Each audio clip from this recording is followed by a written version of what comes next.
जैसे हम बहुत प्रयास कर रहे हैं सफलता के लिए और हमारा पूर्व का जो कर्म है उसका प्रारब्ध हमें दुख देने के लिए लाजी हो चुका है, लागू हो चुका है।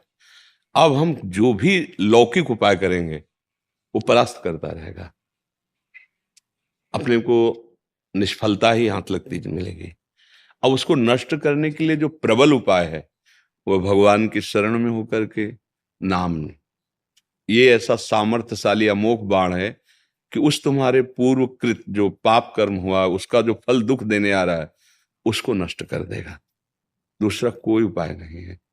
जब भक्तजन नाम जब प्रारंभ करते हैं, भगवान की कृपा से बात समझ में आती, तो प्रभु से मनाते कि मुझे सहने की सामर्थ्य दो, इसे नष्ट मत करो, इसका फल आप दो, अपने चरणों की प्राप्ति, अपने चरणों का प्रेम, हमारे हृदय में अपने चरणों की भक्ति प्रदान कर दो।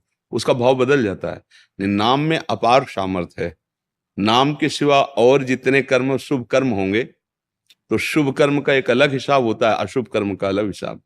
अब जैसे कोई अभी पाप कर्म कर रहा है लेकिन उसको कोई बाधा नहीं मिल रही, क्यों? क्योंकि उसका पुण्य कर्म उसको सुख देने में लागू हो चुका है।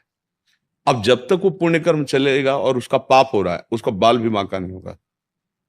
उसका आपको दिखाई देगा बहुत गंदा आचरण, बहुत मलिन, बड़ी हिंसा कर रहा है और बड़े मौत से रह रहा है, कोई जुकाम नहीं, कोई बुखार नहीं, कोई परेशानी नहीं, और हर बंधन से बचता चला जा रहा है क्योंकि पुण्य उसका काम कर रहा है। अब जहां वो पुण्य खत्म हुआ और पूर्व पाप और वर्तमान का पाप मिला, उसको नष्ट कर देगा।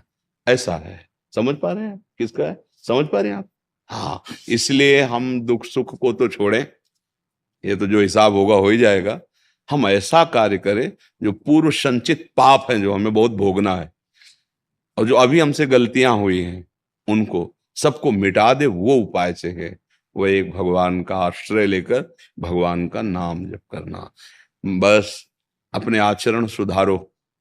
शराब पीना, मांस खाना, व्यभिचार करना, हिंसा करना, चोरी करना, इससे कभी तुम सुख प्राप्त नहीं कर पाओगे।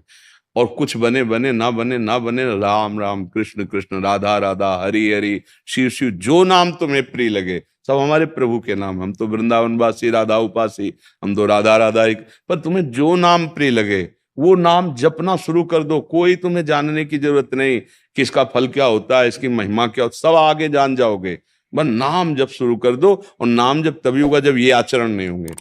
आप चाहे स्त्री शरीर हो चाहे पुरुष शरीर हो, आप धर्म विरुद्ध व्यभिचार करोगे, गंदे आचरण करोगे, आप पाप कर्म करोगे, कभी भजन नहीं बने।